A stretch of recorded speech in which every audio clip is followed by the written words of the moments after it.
Quero convidar os irmãos que abram comigo a palavra do Senhor na Epístola de Paulo aos Gálatas, capítulo 1.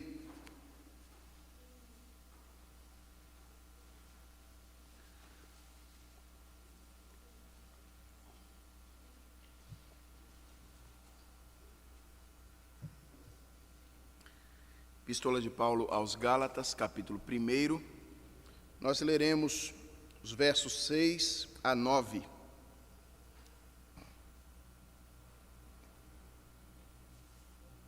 Diz assim a palavra do nosso Deus: Admira-me que estejais passando tão depressa daquele que vos chamou na graça de Cristo para outro evangelho, o qual não é outro, senão que há alguns que vos perturbam e querem perverter o evangelho de Cristo. Mas ainda que nós, ou mesmo um anjo vindo do céu, vos pregue evangelho que vá além do que vos temos pregado, seja anátema. Assim como já dissemos e agora repito, se alguém vos prega evangelho que vá além daquele que recebestes, seja anátema. Quero convidar o reverendo Fabiano que nos dirija ao Senhor numa oração, clamando pela bênção da iluminação.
Amém. Irmãos, o pluralismo do nosso tempo, que já pode ser visto inclusive dentro das igrejas, faz com que nós possamos cair no erro que os Gálatas estavam caindo na época do apóstolo Paulo.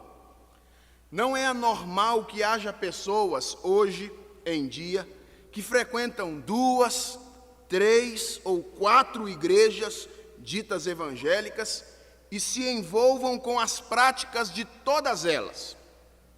É comum, por exemplo, em nossos dias, até ouvirmos algumas pessoas dizerem assim: eu sou presbiteriano, o culto eu gosto lá na minha igreja, mas eu também gosto muito de assistir o pastor, o missionário, o bispo ou o apóstolo fulano de tal no programa de televisão, e eu até coloco o copinho d'água lá em cima da televisão no momento da oração. Outros talvez digam: olha, eu sou presbiteriano, frequento o culto todos os domingos, mas eu também faço algumas campanhas em outras igrejas. A campanha das 7 semanas do jejum e oração, a campanha das 12 pedras do altar e assim sucessivamente. Olha, eu sou presbiteriano, mas eu costumo pegar aquele sal ungido para colocar lá no cantinho da minha casa e espantar alguns demônios que lá possuem. Eu sou presbiteriano, eu sou um cristão convicto, mas eu recebo a rosa ungida lá na igreja tal para abençoar a minha família e assim sucessivamente. Qual é o problema que há nisso? Há, porventura, algum problema de compactuarmos com estas práticas tão comuns nos dias de hoje? Isto é o que pretendemos mostrar nesta manhã com a graça de Deus, através da exposição deste texto da palavra do Senhor. Uma rápida visão, irmãos, da epístola aos Gálatas é suficiente para nós verificarmos que a igreja enfrentava um sério problema. E como eu já adjetivei, não era um problema simples. A igreja enfrentava um problema sério e grave. E nós podemos perceber a gravidade deste problema quando nós olhamos ou comparamos a carta aos Gálatas com as demais cartas do apóstolo Paulo. É comum nas cartas paulinas que depois da apresentação do seu autor, Paulo renda graças a Deus pelos seus destinatários e ore por eles. Normalmente, numa carta paulina, funciona assim: depois de se apresentar, ele agradece a Deus pela vida daquela igreja e ora para que ela continue progredindo cada dia mais. E esta porção da epístola aos Gálatas que lemos, é exatamente a porção onde costumava se encontrar estas palavras de ação de graças. Isso quer dizer que na epístola aos Gálatas nós não encontramos esta ação de graças do apóstolo Paulo por aquela igreja. Paulo, diretamente após a sua apresentação, passa a exortar de maneira dura os seus leitores. Na epístola aos Gálatas não se encontra nesse espaço satisfação, encontra-se espanto. Paulo não diz: dou graças a Deus por vós, como é comum nas outras epístolas, mas diz: admira-me, espanta-me. E por que isto é assim? Seria porque não havia razões para Paulo agradecer a Deus pela vida dos Gálatas? Certamente que não. Eu creio que estas razões existiam. Mais à frente, por exemplo, na carta, o apóstolo Paulo diz assim: e posto que a minha enfermidade na carne vos foi uma tentação, contudo, não me revelastes desprezo nem desgosto. Antes me recebestes como anjo de Deus, como o próprio Cristo Jesus. Dou testemunho de que, se possível fora, teríeis arrancado os próprios olhos para nos dar. Certamente que esta generosidade demonstrada pelos Gálatas era razão para a gratidão a Deus. Portanto, irmãos, não é porque não havia razões que nós não encontramos as palavras de gratidão do apóstolo Paulo. Certamente é porque o apóstolo considerava naquele momento a exortação mais importante do que a ação de graças. Paulo sabia que neste caso específico, neste problema específico pelo qual os Gálatas estavam passando, a essência do Evangelho de Cristo estava em jogo. E quando o assunto é importante, a glória de Deus e a salvação do homem, embora Paulo seja um homem tolerante, há limites para a tolerância. Por isto, na epístola aos Gálatas, a exortação tem primazia sobre a ação de graças. E por que está o apóstolo admirado? Por que é que o apóstolo Paulo inicia esta sessão dizendo: admira-me, ou espanta-me, estou espantado? Por que é que Paulo estava ou se encontrava assim? Paulo está espantado, irmãos, porque tomara conhecimento de que os seus leitores estavam em um processo de mudança de posição. Eles estavam, de alguma forma, abandonando um ponto central da fé. Paulo continua dizendo no verso 6: admira-me que estejais passando tão depressa daquele que vos chamou na graça de Cristo para um outro evangelho. Notem, irmãos, que não se tratava apenas de uma mudança de posição teológica. Pelo contrário, os Gálatas estavam transferindo a sua lealdade daquele que os havia chamado das trevas para um evangelho diferente. Os crentes da Galácia estavam desviando-se na sua condição presente para um evangelho diferente. E quando Paulo usa a expressão outro evangelho, ele usa de forma enfática e radical. Outro significa não outro da mesma semelhança, mas significa outro não semelhante, de natureza diferente, radicalmente contrário ao verdadeiro. Portanto, quando Paulo diz, vocês estão passando de um evangelho para outro evangelho, ou do evangelho para outro evangelho, o que ele está dizendo é que os gálatas estavam se desviando para um outro evangelho que na realidade é essencialmente diferente do evangelho genuíno de Cristo Jesus. Um falso evangelho. Isto fica muito claro no verso 7.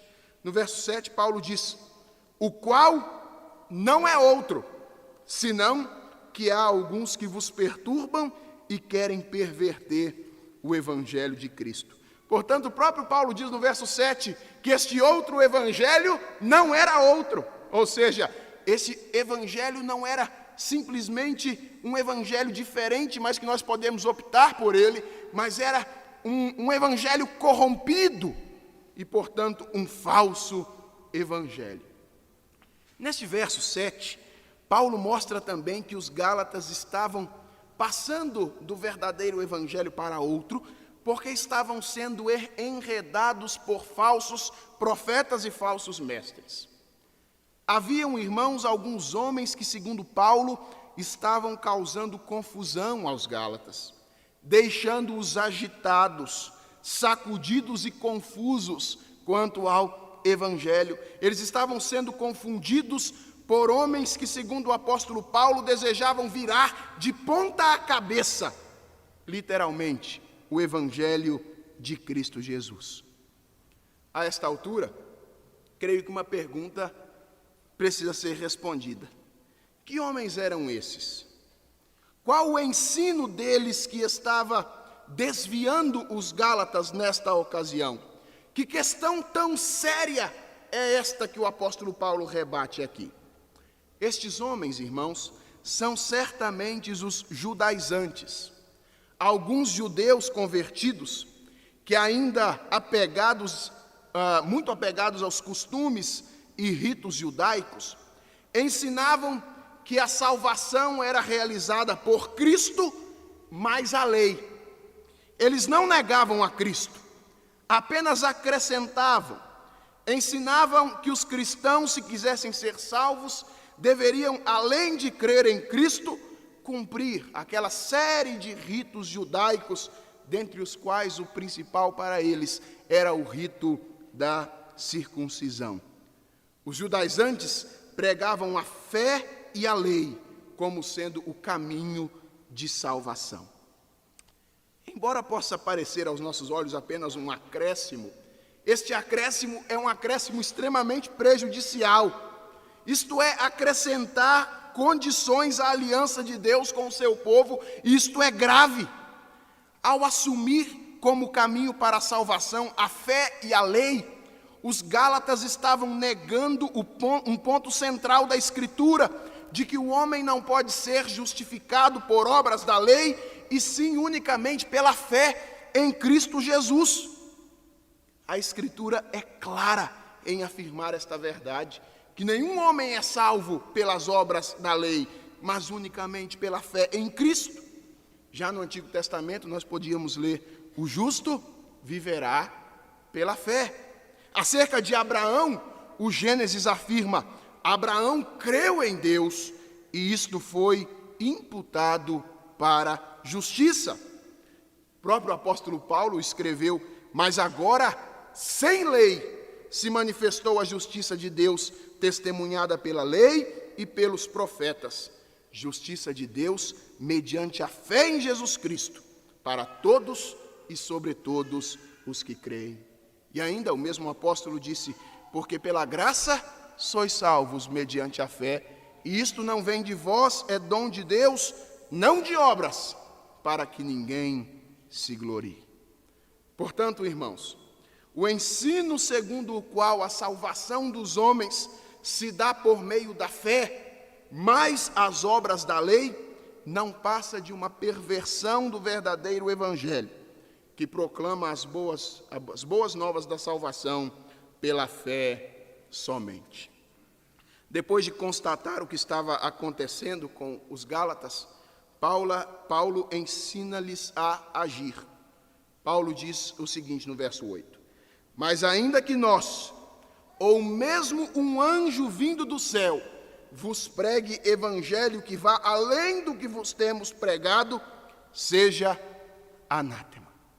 Paulo mostra aos Gálatas que sua questão não era uma briga pessoal com os judaizantes. Ele não os estava condenando simplesmente porque não gostava deles, não tinha um bom relacionamento, ou mesmo porque eles não gostassem de Paulo.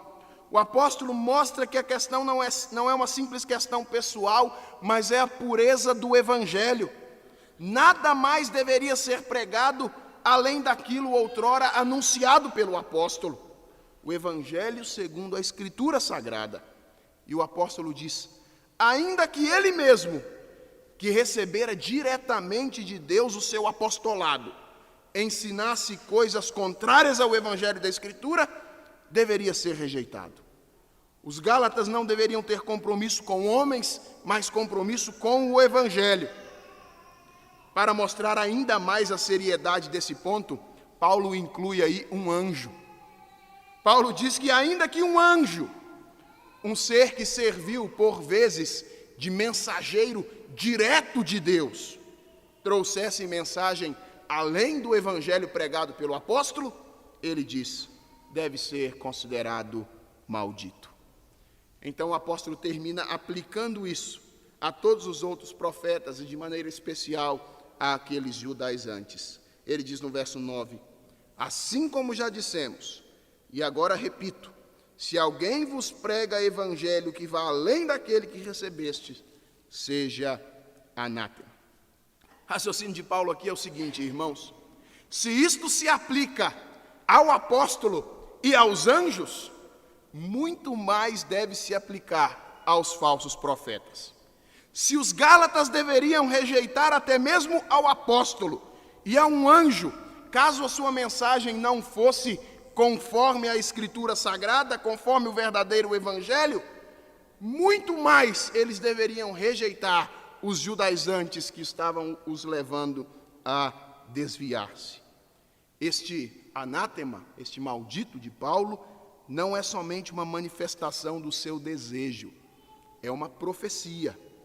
O apóstolo, como representante de Cristo, está pronunciando a maldição que certamente haverá de cair sobre todo aquele que comete o terrível crime de chamar o verdadeiro evangelho de falso e o de substituir o evangelho salvífico por um destrutivo e perigoso. Uma pergunta ainda pode surgir na nossa mente, principalmente nesse tempo pluralista em que a gente vive. Paulo não estaria sendo muito severo em sua denúncia e repreensão? Não é verdade que os judaizantes também criam em Cristo? E que a única diferença entre eles e Paulo é que eles simplesmente acrescentavam a obediência a algumas leis mosaicas? Não, irmãos. Paulo estava sendo tão severo quanto deveria ser. O acréscimo dos judaizantes possuía a natureza de completo repúdio à suficiência da obra redentora de Cristo.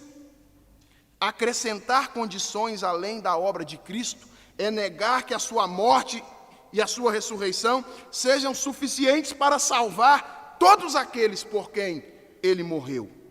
É uma diminuição de Cristo e sua obra. Uma bebida pode ser muito saudável e refrescante, mas quando se lhe acrescenta uma gota de veneno, torna-se letal. Por isto, o apóstolo Paulo disse claramente aos Gálatas: eu, Paulo, vos digo que se vos deixar de circuncidar, Cristo de nada vos aproveitará. Irmãos, há muitos pregadores modernos que acrescentam condições. Há muitos que afirmam que a salvação ou as bênçãos de Deus dependem sim da fé em Cristo, mas dependem também das campanhas, dependem do sal grosso, dependem também da rosa ungida que você precisa pegar, ou de qualquer outro esforço que você tenha de fazer. E esses pregadores modernos não estão fazendo nada mais do que os judaizantes faziam, negando a suficiência da obra de Cristo e acrescentando condições. O ensino da Escritura é que somos salvos pela fé em Cristo, e as bênçãos que Deus nos outorga advêm da nossa união com Cristo, fruto da fé que temos nele. Creiamos nisto, irmãos. Tomemos cuidado para não contradizer com a nossa prática aquilo que nós professamos crer com os nossos lábios. Todas as vezes que nós buscamos essas condições, todas as vezes que nós damos ouvidos a esses mestres, nós estamos negando a suficiência da obra de Cristo para nos salvar e para nos abençoar. Admira-me, diz Paulo, que estejais passando tão depressa daquele que vos chamou na graça de Cristo para outro evangelho. Que nós não sejamos dignos desta repreensão. Que Deus tenha misericórdia de nós. Amém.